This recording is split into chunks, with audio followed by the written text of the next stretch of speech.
How did I become a magician? Well, after 3 years of working at Disney, I had a sudden opportunity to move to Las Vegas. I had a place to stay, but I didn't have a place to work. Luckily for me, when I got to Vegas, I took a walk around and I stepped into a magic shop called Houdini's Magic Shop. There, I ended up overhearing a conversation that they were actually looking for new magicians. I found the address to their main headquarters and decided to pay them a visit. Now, to be honest with you, I didn't really know magic at the point. As a matter of fact, I only knew one trick, but that one trick that I knew was actually their best seller. I had let the lady at the front desk know that I was looking for a job. I just moved into town.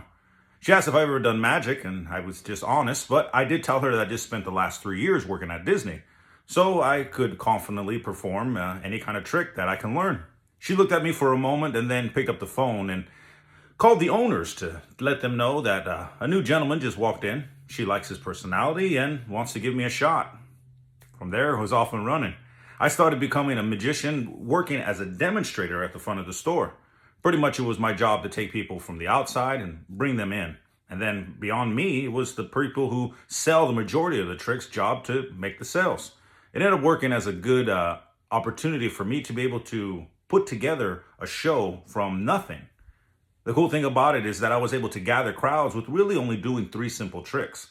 I got to learn basics of putting together a routine, also a little flow of things. You have to imagine doing this all day long. Well, it started to make my presentations a lot better than when I was at Disney, just shaking my head in silence as a character.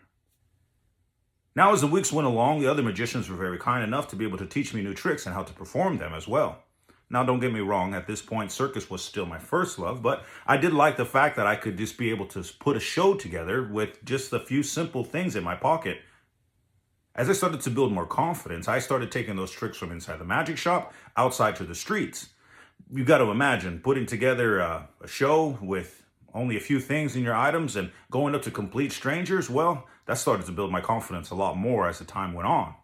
Now, up close magic is cool, but I wanted to perform on the stage. Luckily for me, not too long after I was starting to perform some tricks on the streets, I met another magician by the name of Dixie Dooley. Now, Dixie would become my magic mentor and actually would give me my first thoughts of being able to perform on the stage. But that's a story for another day. Well, friends, I hope you've been enjoying this series so far. I do appreciate all those of you who've been consistent in watching it. If you'd like, you're more than welcome to share any of these stories with people who may just want to listen to the stories, or maybe a new performer who could use some value from the lessons. Of course, until next time, we'll see you tomorrow.